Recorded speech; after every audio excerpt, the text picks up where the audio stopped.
You're listening to Real Talk with Waz. I'm very excited to have you. Enjoy this episode. Jake Burhans. Cool. Welcome on to Real Talk. It's cool to have you.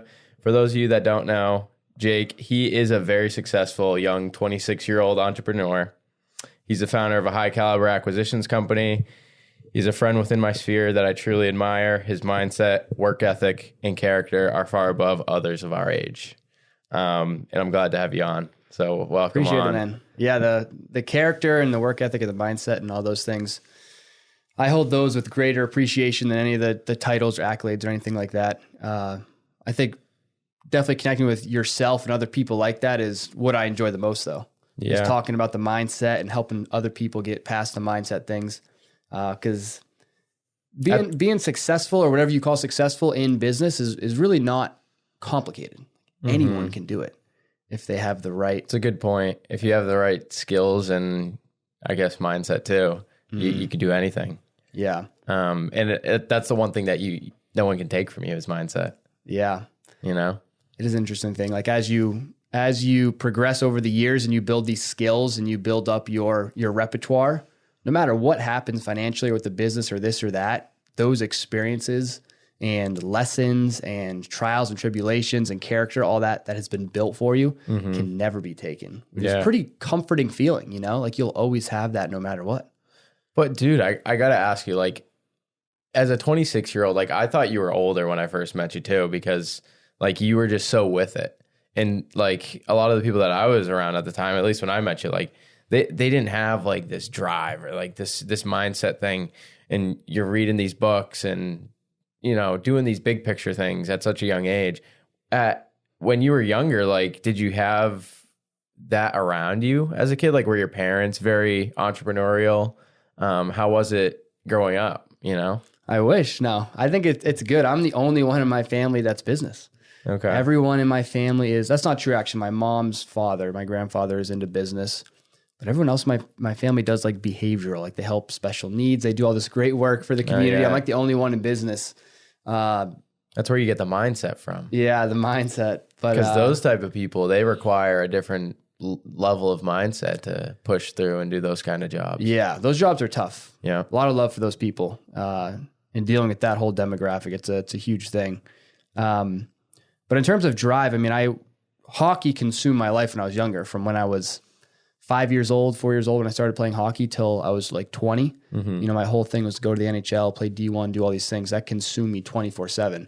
So I did have the same level of commitment and focus on all those things then.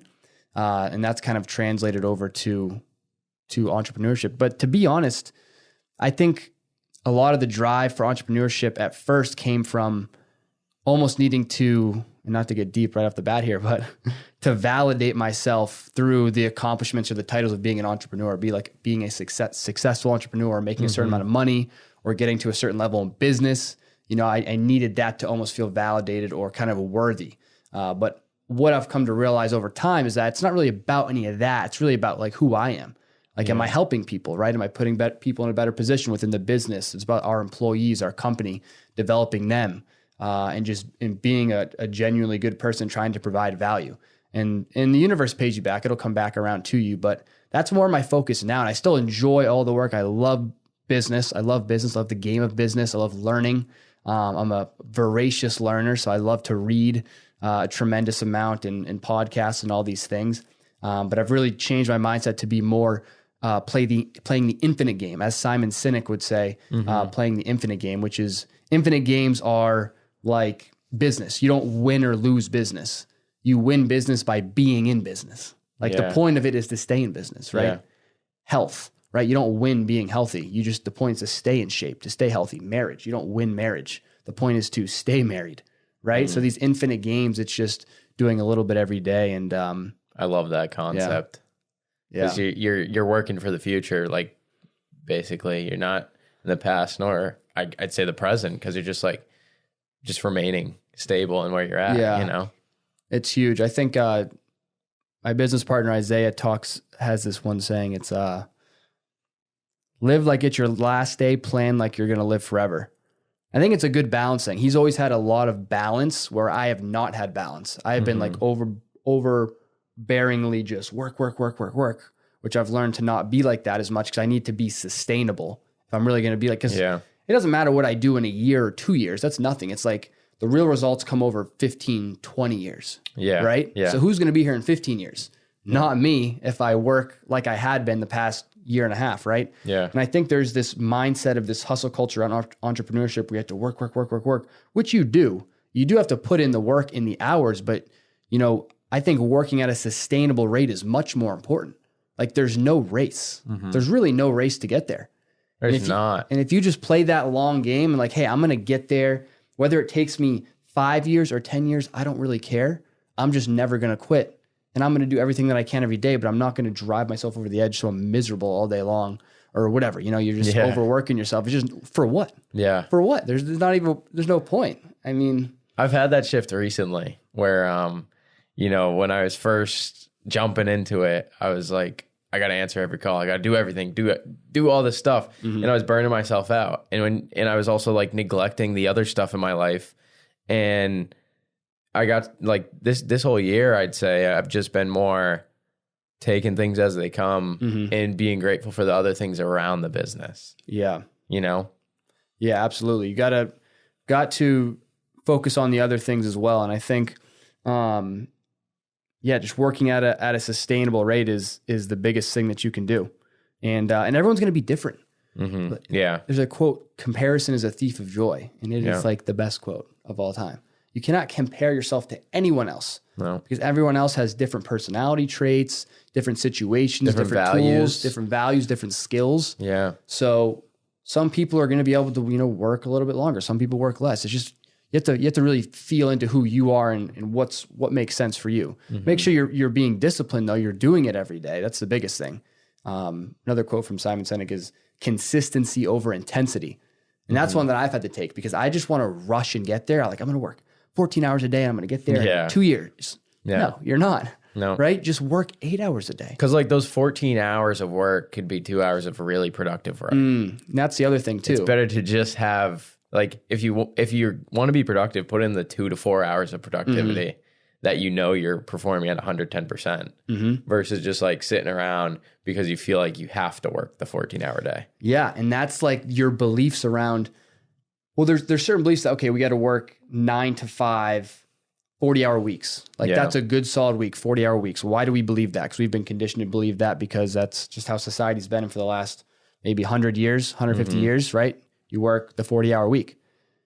But what if you are as productive as someone who works a 40-hour week in 30 hours or in 25 hours? Then what? Yeah. Then what, right? So it's not about the time. Are you a more valued employee then or no? Yeah, but I'm just saying like for yourself, I guess for entrepreneurs, right? That's why tracking like what are you actually getting done?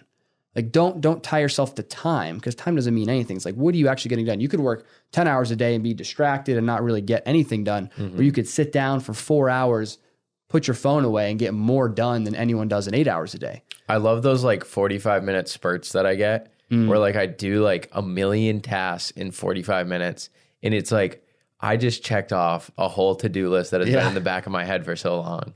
It's like those little spurts of productivity are great.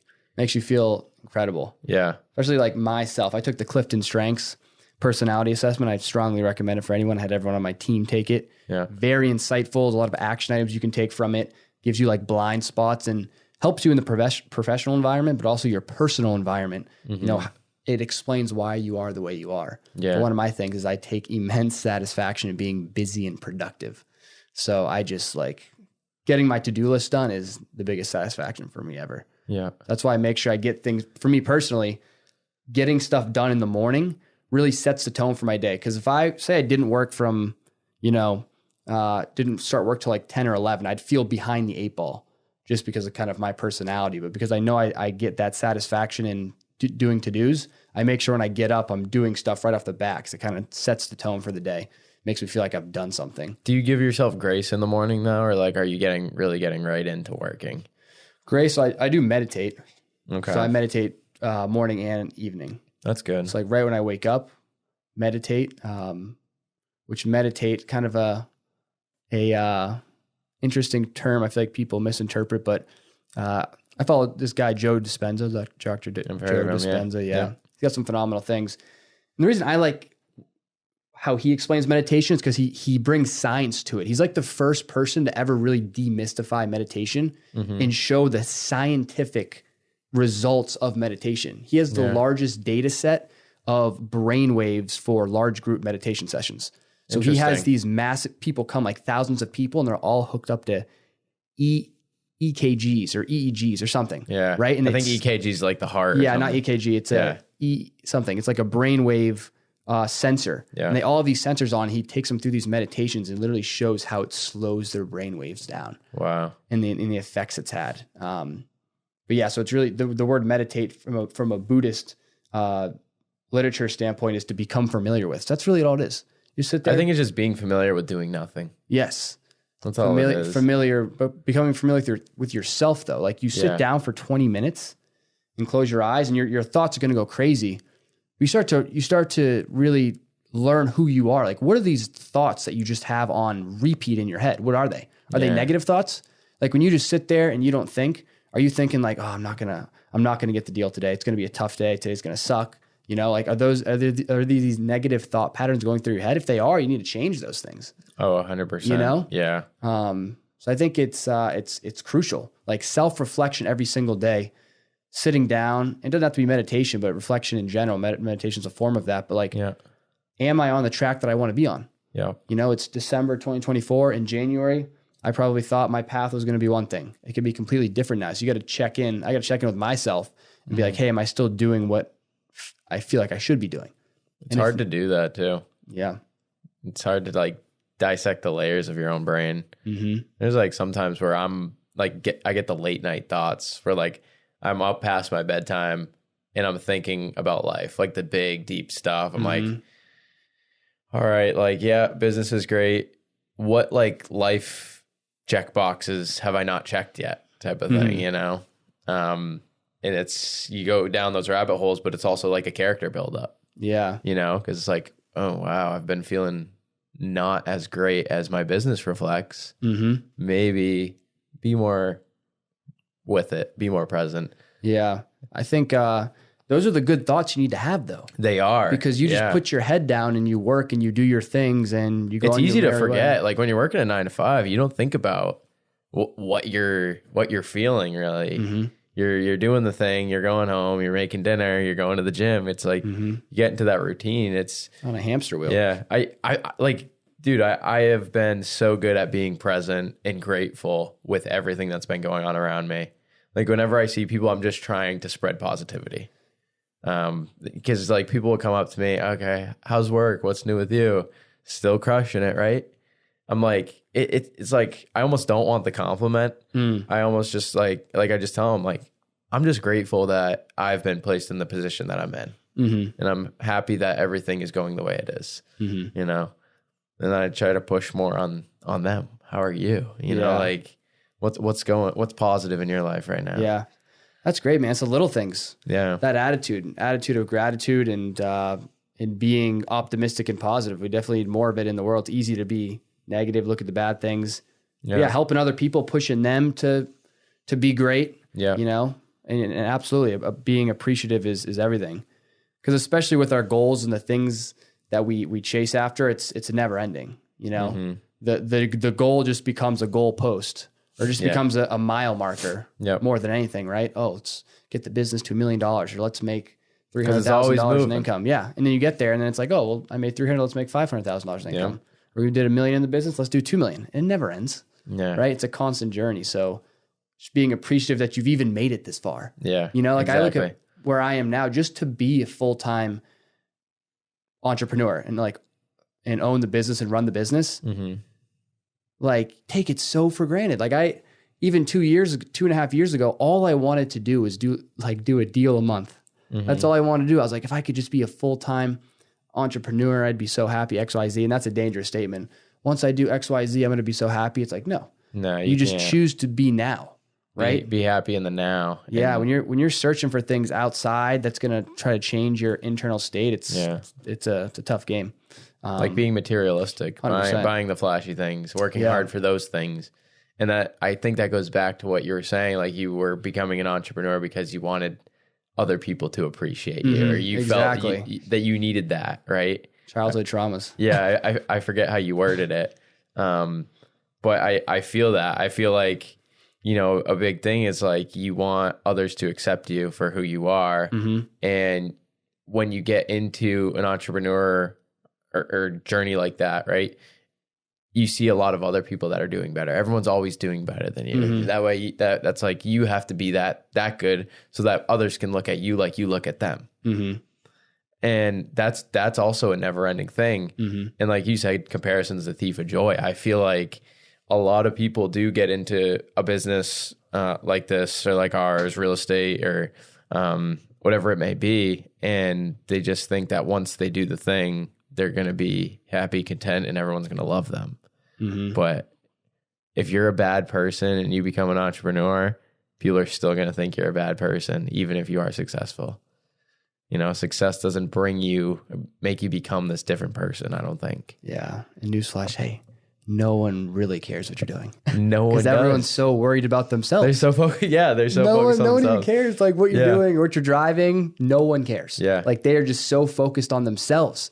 I think that's why it's such an empty feeling too for people when you're chasing after things, because you think that you're going to get this love and this appreciation, but you just don't. Yeah. You just don't. So if you're not doing it because it genuinely makes you feel good, then you're doing it for the wrong reasons, right? Like now, like when I initially started the business, it was like, okay, let's make a lot of money. Never even had any money. Let's talk about the business a little bit. Tell people a little bit about what it is. Yeah. So the business is basically simple terms. Simple terms. Yeah.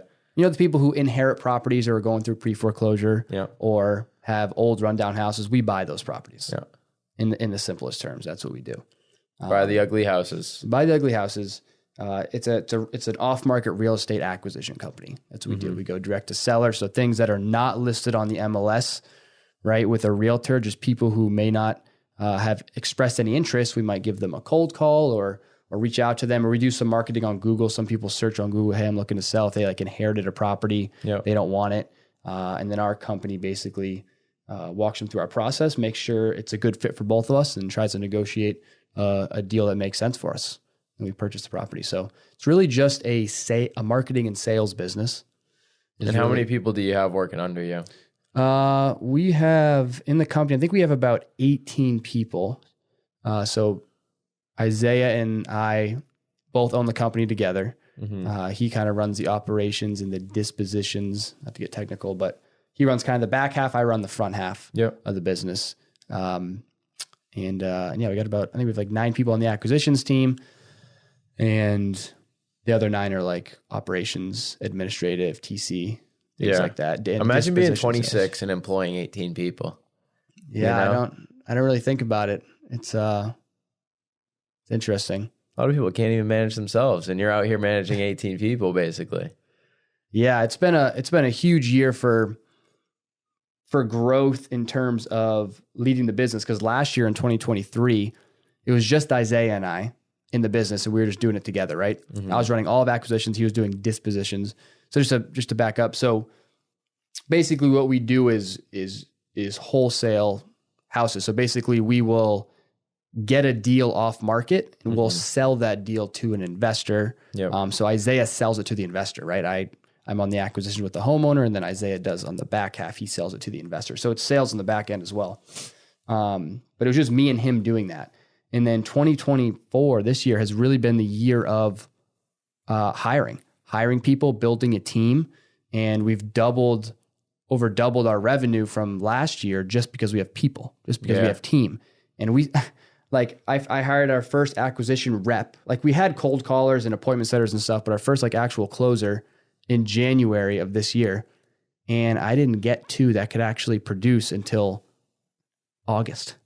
9 months, man, of just not knowing what I was doing, hiring these people. They clearly weren't a good fit looking back at it, but they were with us for a number of months. Yeah. And part of it definitely wasn't all their fault, right? We didn't have our marketing in place. Like there's a lot of things that weren't lined up properly, but in hindsight, it's just so easy to see now. But yeah, it's really been learning about leadership and management. Like, that's a huge thing, man. Yeah. Especially on acquisitions, people take that stuff for granted. It's very hard to be a good leader. It is. It's hard to be a leader, but it's even harder to be a good leader. Well, yeah, I think I think being a leader is like an entrepreneur, like being an entrepreneur. It's like a sexy term. Like, yeah, I'm going to be a leader. I'm going to be an entrepreneur, but it's like, do you even know what that is? Right? Yeah. I want to be a manager because it's the next rung up on the ladder. Yeah. But what does that even, it's really just doing the hardest things that no one else wants to do. That's what it is. Right? True. When I'm an acquisition rep, when I'm a sales manager, like I am now for like playing that role, I have to deal with everything that the acquisition reps can't deal with. Right? So it's basically the hardest problems. Next quarter, I hire a sales manager, right? Then I go to upper management or whatever you want to call it. I'm dealing with everything that the sales managers can't deal with, right? Yeah. So whatever the acquisition reps can't deal with, the sales managers have to deal with. Whatever they can't deal with, I have to deal with. Yeah. So those are the most difficult things again, right? And then you go hire upper management. You hire director of acquisitions or C-suite executives, and you're just an owner, right? Then what problems come to you? Everything that everyone else can't solve, you as the owner have to solve. Yeah. So it doesn't get any easier. You just get better. Get the systems better too. Yeah, the system's better, but just managing people. And one of the most difficult things I think about management is that, like I said before, you're responsible for everyone's results. So, but you can't just tell people what to do. That's not how they operate. You can't just be like, do this, do that, right? People have minds of their own. So you have to learn how are they motivated so that you can keep them motivated, right? How can you keep them accountable? How can you because I have certain knowledge in my head about how to close deals, right? So I'm trying to teach that to the reps. Yeah. But, people learn in different ways. I have to figure out how can I communicate that to get them to perform. And it's a virtual company too. So it'd be one thing if everyone was in the office, you could see them every day, like, hey, don't say that ever again on the phone. Or what are you doing? You've been outside for 45 minutes. I have no idea what's going on. So being accountable, the biggest thing virtually is the KPIs and stuff, and making sure they're hitting them. That's kind of how I know that they're doing enough for the day. Yeah. But yeah, leadership and management has been the biggest thing this year. It's bizarre, man. Like I applaud you for managing all that stuff. And, it's a lot of juggling and takes a lot of commitment, and you really are just dedicated to it. Yeah.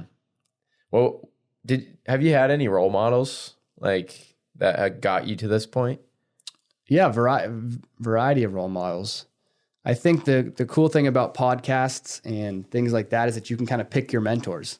Whoever you just decide to listen to, you can pick a mentor. Like Isaiah and I both love following Alex Hormozy. It's probably a lot of people know from the business side of things, not necessarily real estate, but just like business, and Layla Hormozy as well. Layla's more with the people and hiring and management, and Alex is more, he's more like sales and acquisitions and kind of visionary stuff. Like the front runner. Yeah, the front runner. But both of them, we listen to them religiously, podcasts.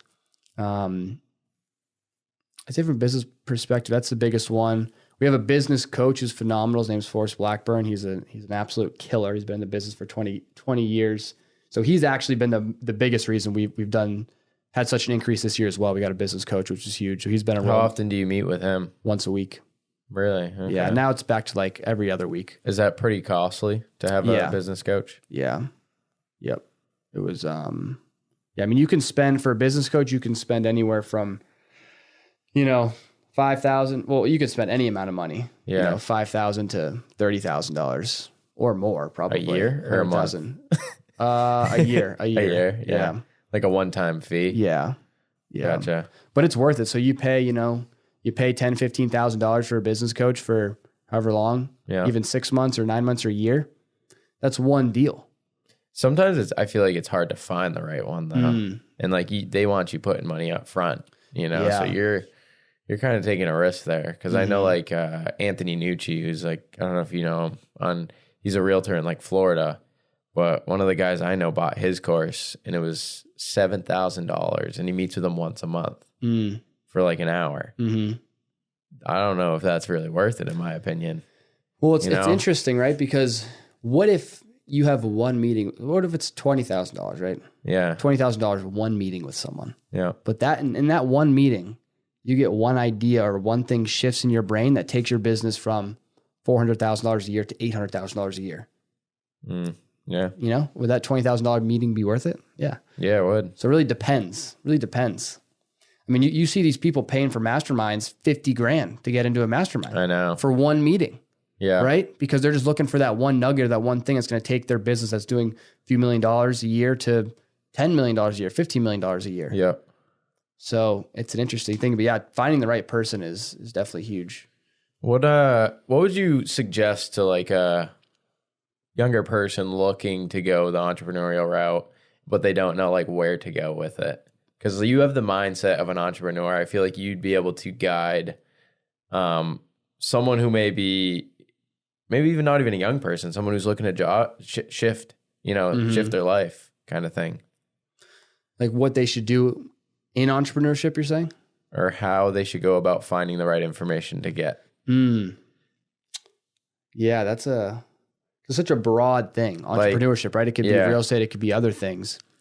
What do you think the best industry is? You think real estate's the best industry?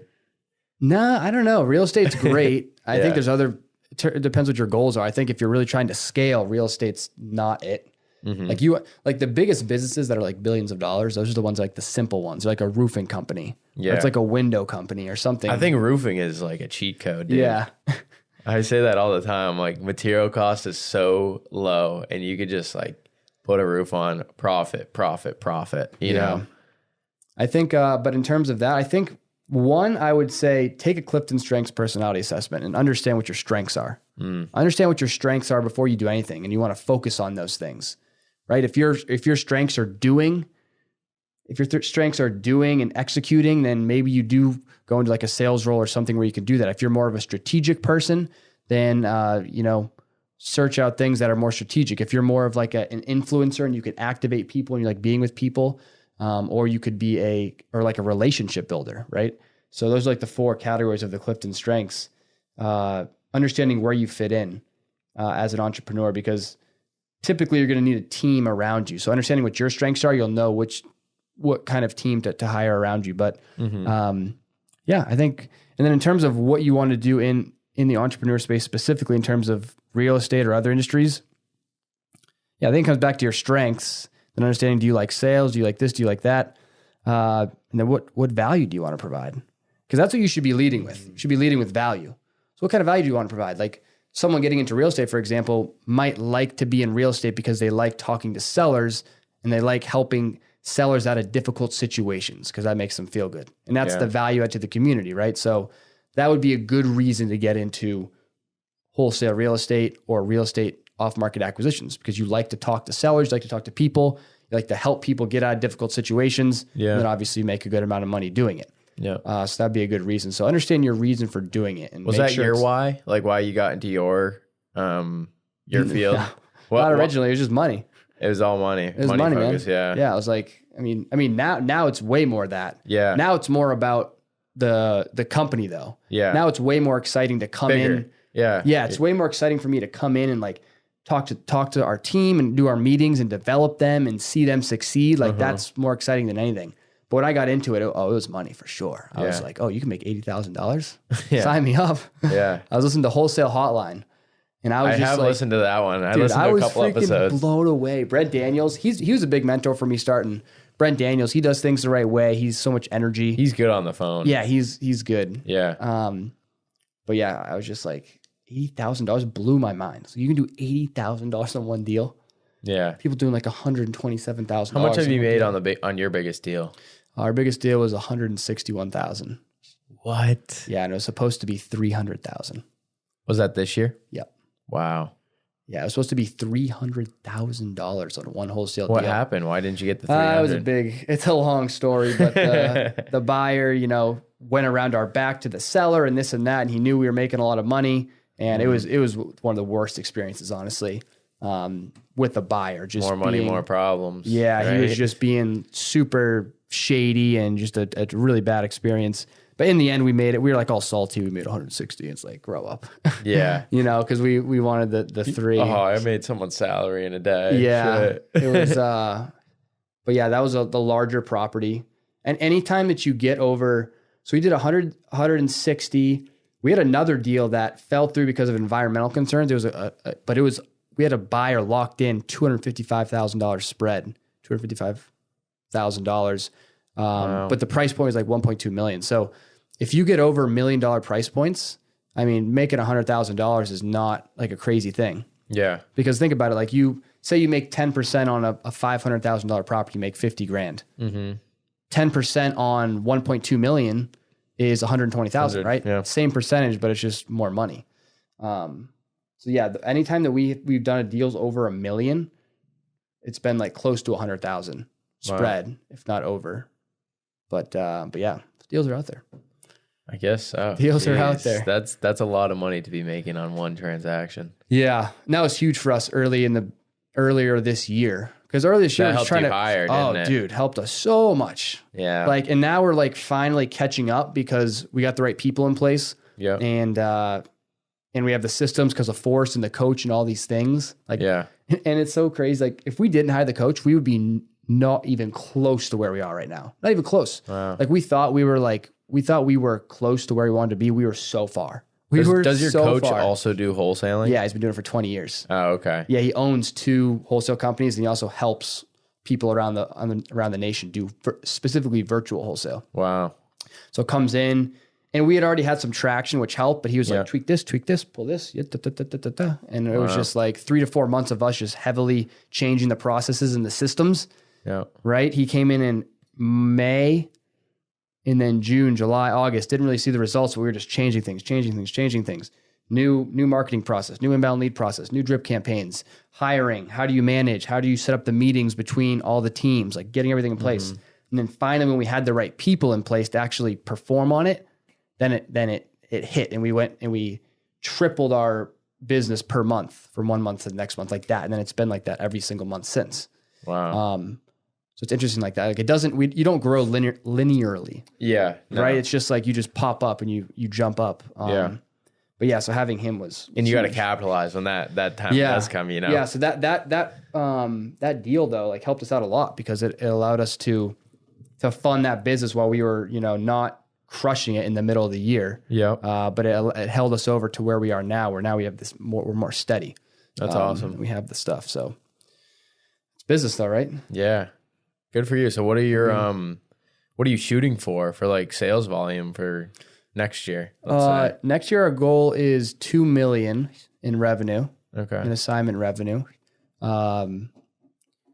This year, so 2023 we did like 350, I think, with just Isaiah and I. Okay. And then this year we've done like 550 or 6 maybe. Mm-hmm. This is a big month for us. We're gonna project to close like 140 or something this month. So I think December is a hot month this time of year, I guess. Yeah. So I think we'll do like, I don't know. I'm hoping we'll get into the 8s, get to 7, whatever. Yeah. It's been a great year regardless. Again, super grateful for how much progress we've made. Yeah. Next year, I think we can definitely do 2 million based on how much we've been doing every month since October. If we keep that pace up, it should be 2 to 2.5 million. Then the year after that, we'll get it to 4 or 5. Wow. If we're growing linearly, but who says? Maybe we could just do that next year. But the goal is to really get it to like 5 to 6 million and kind of have it sustain at that rate and optimize. And but it's a journey. It's not even about that though. It's just about, like I said, it's like about all the lessons and character and everything you're learning along the way. That's what you could take from it, because this business isn't even really about making money. It's more about learning. Yeah. Right. It's more about learning all the things. Like I'm learning sales. I'm learning how to manage people. I'm learning how to lead. I'm learning about finances. I'm learning about hiring, operations, all those things, which I can then go apply to other things as well. Do you ever get bored of it? No, never. You can get a little stressed out. Yeah. But never get bored. No. I mean, it's a funny thing. Like, hear someone say, I'm bored. Yeah. Like, I don't remember the last time I was bored. Yeah. There's always something I'm doing, right? So it's either building the business, or it's something to recharge my batteries, Gotcha. Something personal, being outside or hanging out with people. Yeah. There's always something. I just toggle between those two things: build the business and recharging the batteries. I feel like you're probably really good at doing that, and you seem very balanced. Yeah. I'm more okay with it now. Before I wasn't at all. Yeah. I wasn't balanced at all. I would just do business.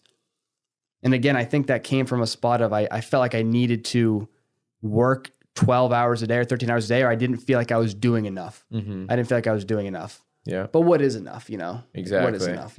It's never enough. But now I'm much more comfortable with working a little bit less and being like, that's fine. Yeah. That's plenty, right? if I'm playing the infinite game, as long as I got up today and did something, then that's fine. I don't need to go all out every single day. Direction. It's a step in the right direction. And not in completely detaching from the outcomes of things. That's huge. Yes. Law of detachment. So yes. we talked about this the other day when we were at dinner, but detaching, like, I don't need the money, right? Like, I don't need the business. I don't need the deals. I don't need any of it, right? I'm grateful for it when I have it, and I would like it, obviously, but I don't need it. It's not like the end of the world if I don't have it. And that type of mentality, obviously I've been doing everything in my power to keep the business going and all of that. Yeah, definitely. But that type of mentality helps you relax a little bit and be like, it's okay. You know? Yeah. It's not the end of the world. And don't take life so seriously. Because, hey, guess what? There's 8 billion people on the planet, and we're floating around in the middle of freaking the universe. Like, nothing even really matters. So we get so caught up in our day to day, like it's the end of the world. Like, I think it's like the law of abundance, you know, like there's abundance out there. Like, you don't need that one transaction because guess what? There's another one right down the line coming your way. You just don't see it yet.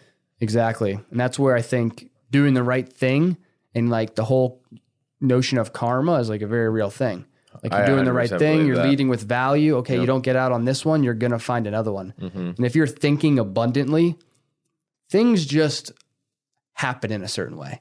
Like, if you're thinking abundantly, they just happen in a certain way, and those opportunities will come across your plate. But if you have this scarcity mindset, like, I need to take it all, mine, then things just get farther away from you. And that's like kind of, I think it goes hand in hand, the abundance and the law of detachment. Because it's like, hey, it's fine, you know? This is not going to work out. You can't really control the outcome.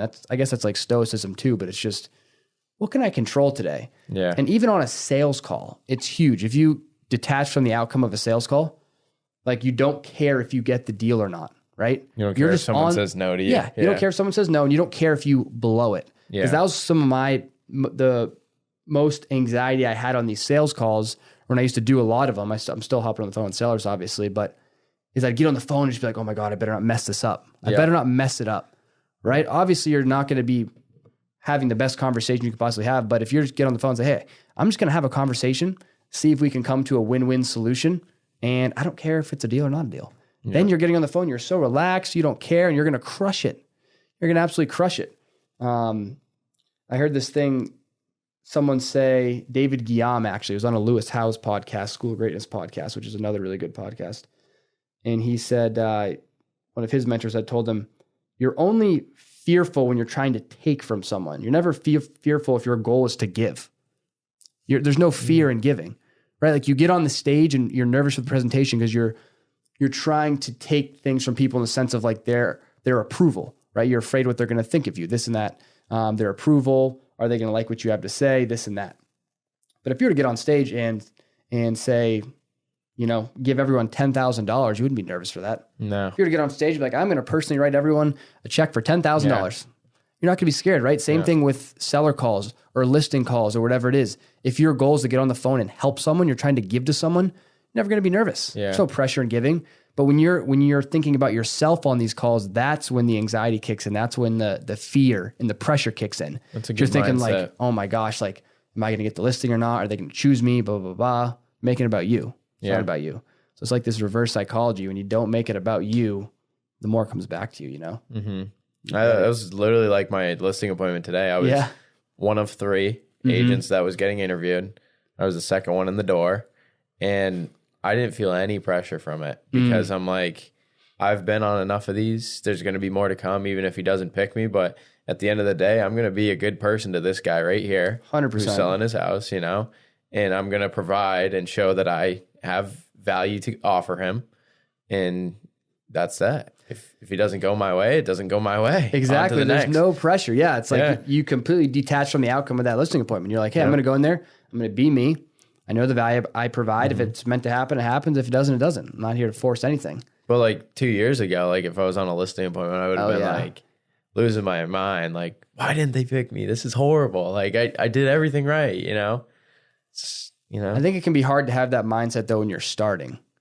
It is. Because when you don't have anything or don't have the experience, how do you act like you don't need the deal? You know? That takes a lot. True. It takes a lot. Very true. Yeah. Yeah. So you almost have to sacrifice that for a little bit, like not being able to give right? Well, no, I think you can do it right off the bat. Just it takes some conditioning. You got to reframe your mindset around it. Like say you want to do direct to seller acquisitions, you want to, talk to sellers and get deals. Yeah. You just really have to understand from the get-go that he who needs it less always wins.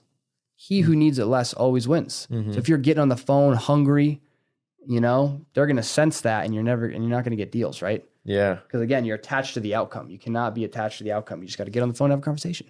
Yeah. Never happens. And that's been the biggest mindset shifts for me, even over the past few months, just about everything. Just attaching from the outcome and just showing up as yourself. Because that's when you're most in the flow state with everything. That makes sense. You can just perform. You're not as restricted. Yeah. Have you thought about like speaking engagements? Like doing like big group speaking engagements? Yeah. I used to be, it's funny though, in college, I was deathly afraid of public speaking. Freshman year, I had Really? I never would have thought. Freshman year, I had to do a presentation for like our little group at UNH. Dude, I almost passed out. I literally almost passed out. We had a presentation. It was like 5 of us up there. I just remember being in my suit, dude, and my legs literally shaking. And I was like, no one even mentioned anything after, but I'm like, everyone definitely saw my legs just like straight up shaking. Like I literally like blacked out like at the presentation. Wow. It was wild. And you know what? People probably didn't notice. Yeah, I know. It is crazy. But literally, like I like blacked out as I was speaking. I came back to it and I was like, I have to keep going. Like the second everyone's eyes went on me. And then I identified as like, oh, I hate public speaking. I'm not good at it. That's another thing too, is like, what do you identify as? But then I forcefully put myself in. Then I joined this group in college called the Atkins Investment Group, pretty much like an investment banking group. And every quarter you had to make 2 presentations, 45-minute long presentation in front of people. Wow. So I went into that and purposely, because I was like, I have to get up and be in front of people. And those were like terrifying too. But what I learned about public speaking too is that you always get the butterflies before, but the second you start speaking, it all goes away, right? It's always the anticipation. Then as soon as you're into it, you're in the flow, all the things, right? So just having that mindset shift of like, it's okay to be nervous, like to have the butterflies or the part of the game. The nerves is part of the game, right? It means you're excited. It means you care about it, right? But not getting mentally sucked into that and being like, oh my gosh, I'm going to mess up all these things, It's like, that's just part of it. Yeah. And then mentally you're calm. You got the little jitters in here, but they call that eustress. It's like a healthy stress, but it actually helps you perform better. You're more alert, you're more sharp, you're more articulate, you're more clear, you're more focused, you can work through your points better. So all of that is good. So I've done a few speaking engagements down in Tampa actually, which I loved. And yeah, I definitely want to do more of them. That's one of my favorite things to do in the whole world is I love to learn. And because I love to learn, I love to share it with people. Yeah. And you consume it the best when you're sharing it or teaching it. Absolutely. Yeah. It's one of the best ways to learn something is to teach it. Yeah. Which I had a limiting belief about that at first because especially sales, right? And I'm no sales guru, right? Like I only know sales from what I've learned over the past 2-3 years of the seller calls, right? So, I've probably done, just cold calling alone, actually crazy stat, cold calling alone, when I stopped cold calling in the beginning of 2023, I talked to like 20,000 sellers or something, or like asked them if they would consider an offer on their house. That was just cold calling, not like really closing. Some of it was closing. Yeah. So yeah, definitely a lot of that just by sheer volume. Yeah. Right. Took in a few sales trainings. I forget where I was going at this point about sales. I want to get better at the speaking aspect of things, I guess it's like you said, it's what you describe yourself as. Oh no, speaking engagements, right? Speaking engagements. Yeah. I was saying how I like to learn and teach. The limiting belief around teaching. So I had 2 years of sales experience. I still didn't feel like I was an expert, so I felt like I shouldn't be teaching. Yeah, like it was like an imposter syndrome. To be on the stage. Yeah, I was like, who am I to be telling people X, Y, Z? Yeah. Or even in Optimize REI, like our Facebook group. Yeah. I would just be like, well, there's definitely people who know more about sales than me. I feel like a fraud for trying to teach people about sales. Mm-hmm. But that's just a limiting mindset, You're always going to kind of feel like an imposter when you start to do those things, but you just be authentic about it. You say, hey, this is what I do know. This is what, and if you frame it like this is what's worked well for me, and instead of saying, this is what you should do. Because when I say this is what you should do, then people are like, well, who are you? Yeah. What's your experience? But when I say this is what's worked well Why should for I listen to you? Exactly. Yeah. But if I say this is what's worked well for me and my experience, what are they going to say? No, it didn't work well for you and your experience. And then they can take with it what they want. So that's kind of the mindset I like to have, especially too with my social media, to be like, hey, this is what worked well for me. That's something I learned from Alex Hormozy with your social media is don't tell someone you, because then you get that response. Yeah. Who are you? Why should I listen to you? I like talking from experiences and sharing experiences. Because then it's valid. Then it's genuine. Right. And you say, hey, and if you don't know things, you say, hey, I don't know. Yeah. Right. Or admitting when you didn't know. Yes. I think that shows more value. Absolutely. Yeah. Because if you admit what you don't know, then people take more seriously what you do preach. Right. It's accountability with yourself, Yeah. That's not an easy thing. Yeah. Yep. But yeah, teaching is I think everyone should be teaching. That's just like a value add too for people, right? Mm-hmm. I've learned a lot by kind of helping raise my brother. Like he's 10, he's young, like he's starting to form into a person. I think you learn a lot raising someone. Oh yeah. And you want to, and it's a different level when you start wanting to teach other people of your age or maybe older, Yeah. It'd be tough to do. Yeah. Yeah. Teaching, you really have to, there's a line, I don't know who said it, but it's like, if you can't explain something to a fourth grader, then you don't really understand it. If you can't explain something on like fourth grade level terms, and you don't really understand it, because being able to break something down so simply like that, you have to have such a good understanding of it. Yeah. And that's, since I've had the acquisition reps too, and both my acquisition reps have more sales experience than I do, right? That's bizarre. Yeah. So, but being able to break down the concepts that I've learned to them has really helped me become so much better. Yeah. Like if I were to get back on the phones now and just be a straight acquisition rep, oh my gosh, I'd be scared. Would you be? Yeah. I'd be scared for other people. Oh, because I would just be buying everything. Yeah. No, I'm just kidding. But I would be way different, right? Yeah. I would be, because I've had to teach these concepts. I had all these things in my head about how I knew to be an acquisition rep. Yeah. And then over the past year, I've literally been explaining it to people for a whole year, just teaching it. So that stuff is just solidified in my mind. And when I say like, hey, you have to do it this way, right? Maybe I didn't think about why I needed to do it that way. But then when they're questioning me, I have to go deeper into that. Well, you have to do it because of this and because of that. And you just get such a deeper understanding of things. I know what you mean. Yeah. Yeah. Because the experiences you go through, you really do dissect the different layers of the topic. Yeah. But that's very true. Yep. It's good. Yeah, good stuff, dude. What's you were just in Europe recently. For how long again? 2 months. So like you were in Europe for 2 months managing this business and it didn't sink. Like how does it feel to be able to travel the world, experience life all while still working? Because some people don't have that. Yeah. It's an incredible privilege. Yeah. That's what it is, honestly. Yeah, we went to, Isaiah and I both went. It's an interesting thing because we started the business out and we were like, the whole purpose was to travel. And he had been traveling for a while. Isaiah's been to Asia, Malaysia, Indonesia, Bali. He was in Nicaragua for like 2 months. Meanwhile, I was down in Florida, which was great and all these things. And I always told people, yeah, it's virtual, so I can work from anywhere. Meanwhile, I'm just working from the same place. I'm not taking advantage of it.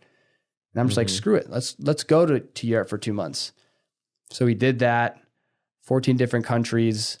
So we would basically wake up around 8 or 9.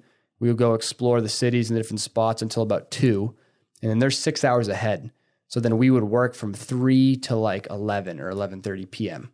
And it was great. Yeah, we didn't miss a beat, and it was good too because some of the team was like, hey, because as a manager too, one of your biggest things is bringing energy for the team, right? Yeah. You're setting the pace. Like, hey, you guys come in, you bring such good energy. It's like, it really helps us all perform in our roles. Like, I really don't want this to slow down when you guys go to Europe and XYZ. And I was like, we'd already been in Europe for 3 weeks. I was like, good.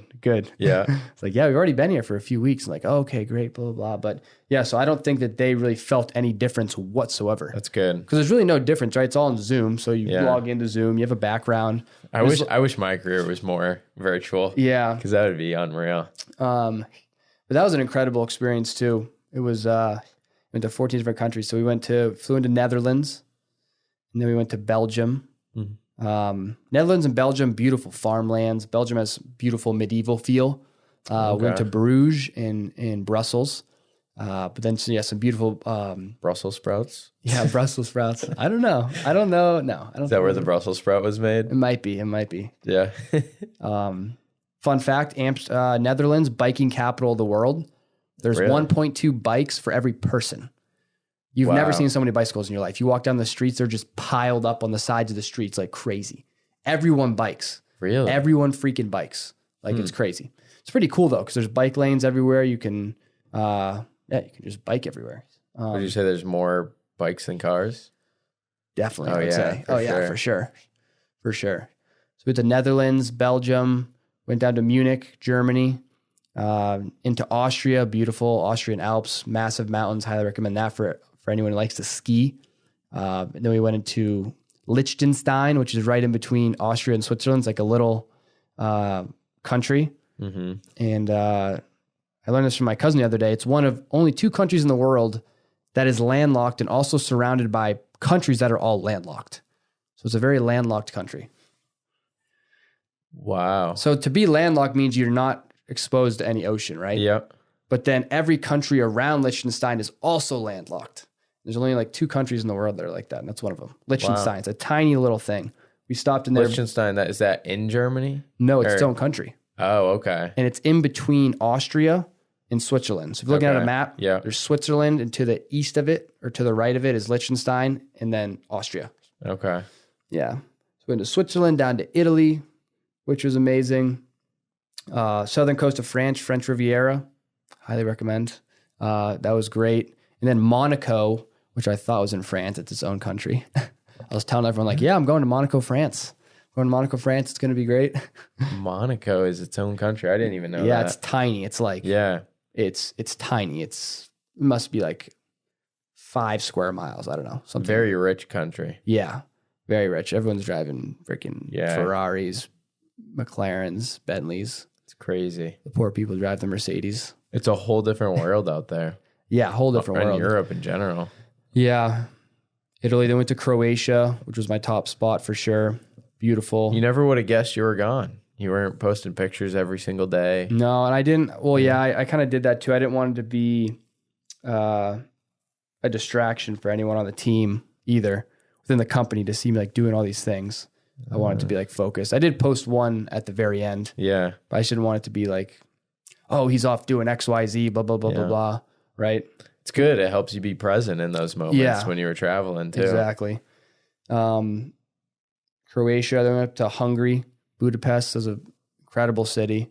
A lot of architecture and like monuments there, and they have some hot springs. You probably almost checked off everywhere over there. Slovenia and Slovakia we went to, and then we ended in Czechoslovakia. Not Czechoslovakia. Czech Republic is what it's called now. Prague, which is a cool spot. Really cool spot, Prague. And we flew back. And did you have tour guides when you were doing all this stuff? We just kind of did our own thing. ChatGPT is the best tour guide ever. Isaiah discovered it, and it was genius. Really? You type into ChatGPT, literally is what we type in. It'd be like, hey, we're in Monaco, France for 4 days. We can only explore from 9 a.m. to 2 p.m. We have a rental car. We have to be back by 2:30 every day. What can we do? Boop, spits it out. Go here in the morning to this coffee shop. Go over here to the castle at noon. Sit at this restaurant. Look at the view. Then you can drive back here for 1:30 and you'll be back at 2:30 to work. We I did that every time I went to a spot. That's great. So every time we were at a spot, like we were in Venice for one night. Like, hey, in Venice for one night, not working. We're here from 7 to midnight. What can we do? Yeah. Blah, blah, blah. Spits it out. I wonder if you could have done that like with the whole trip plan. Like saying, hey, I'm going to Europe. Probably. I'm visiting 14 countries. Map out the best route to go from this country all the way to this country Yeah. by hitting all the ones in the middle. Definitely could have. You know, But we didn't plan for 14. We planned for like 5.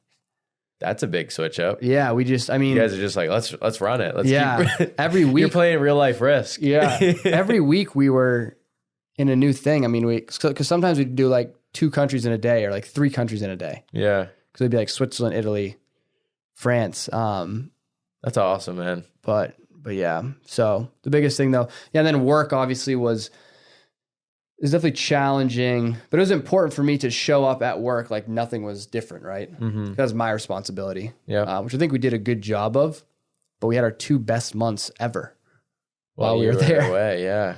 So it was pretty fortunate for the whole thing. So more trips coming next year. I don't know. Yeah, I think so. I want to get to like Portugal and Spain for sure. Yeah. Britain, Scotland, Ireland, things like that. I don't know when I'll do that, but yeah. I'd say in terms of Europeans, what do they do? So the Europeans, their food is much healthier. Mm-hmm. Like they have higher standards on their food, I think. Yeah. I've Like heard for that. example, like everyone drinks a tap water in every country. It's like filtered and there's like a much higher standard on like the water. Everyone drinks it out of the faucet. Like when we were in Croatia, we drank from the freaking river. It's like the Dragon Eye Lake up in the mountain. You like drink the water. So everyone drinks tap water. And it's like really good water for one. Like you know, it'd be tough to drink tap water in like Manchester. You know, it's like not great. I mean, you can obviously, but a bunch of stuff in that. And then the food itself is just so much less preservatives. It's much more farm to fork. Yeah, fresh. Like it's right from there. You bring it in. Like stuff doesn't last as long in your house. Like you buy vegetables, it's gone. It's like ruined in 3 days if you don't eat it. So you could eat a lot. You don't feel like bloated. Like even the pasta, Oh, that's great. big pasta dish, whatever. You're not like as bloated as you would be here. So I'm very strict with my diet. I was able to be a little bit more free over there, which was nice. That's one thing that's great about the Europeans. They have much better public transportation in Europe. For sure, right? It's much more commonplace to take, they have like trolleys everywhere. That's what they have, which is like on the road and it's connected by those wires San up Francisco. top. Yeah, like San Francisco. Yeah. But they're like nice. They're like updated new trolleys. Okay. It's very common for people to bike. There's bike lanes everywhere. Take the trolley Yeah. and then train. They train all over the place. So much better public transportation infrastructure, which I think, because over here it's like shit. You take the bus, it's like, oh, you're poor, like this and that. But over there, it's like everyone does that. It's cleaner. Cleaner. I bet. Yeah. The cities are very clean. Yeah, very clean. Not like Boston that it could be kind of dirty in Boston. Mm-hmm. Very clean. A lot of cool coffee shops. Oh, a lot I bet. of cool I coffee bet. shops, man. Like You probably ate that up. dude, I know we were that's your ripping the bread and butter right espresso. there. Yeah, the Americano every day. I know when we first met, you put me onto Nero. Oh, Cafe Nero. Yeah. That's the best one around here. Yeah. I want to buy Cafe Nero. You are? Yeah. You could. Making that declaration right here on Real Talk. That I is will buy some Cafe real Nero. shit, dude. I was thinking about that the other day. I was like, that's the most authentic kind of European style feel cafe I've seen around here. Because a lot of them are very like, That's true. very commercialized. Like you go in, it's not like, it doesn't feel like it does. Like you go to Europe and the coffee shops and they're just, the ambiance is incredible. Mm-hmm. You go in there, it's cozy, the lighting's great. They got the books on They the got the shelves. books, It's or like, whatever it feels is. so good. Yeah. And there's so many cafes and they're all unique. Yeah. There's not a lot of chain cafes over there. And yeah, it's beautiful. It's beautiful over there. I recommend it. Yeah. Let's go over there. Awesome. Good experience. I hope you buy a Cafe Nero soon. Yeah. Yeah. Well, no, I think actually, yeah, it's a good point. I don't know if they're owned individually or one person owns them all. I think it's a franchise. Oh, I was trying to buy the whole thing. Yeah, because there's like, I've seen a couple now. Well, no, yeah, there's like 10 around Boston. Yeah. But I'm wondering if one person owns them all or if it is a franchise. We'd have to look into that. I don't know. It is interesting. Do your research. I will. Yeah. Research. It's a shiny object right now, though. It is. But Yeah. down the line, right? See that, and this is what I'm talking about with in the wholesale business. I'm learning all these business skills, which could translate to other things. Yeah. So once you know how to run a business, business is business. It's marketing, right? It's bringing leads or opportunities in the door. It's converting that. It's sales. It's managing your finance. It's hiring. It's people. It's no different. Yeah. Go do it to anything once you know how to do it. So yeah, it's what's exciting. That's awesome. I think it's awesome, all the stuff you do, and I appreciate you being here and sharing all Absolutely. your insights, sharing the mindset, dropping the gems. I think a lot of other people will appreciate that as well. Yeah, I appreciate it. It's been real. Yeah. Thank you, man.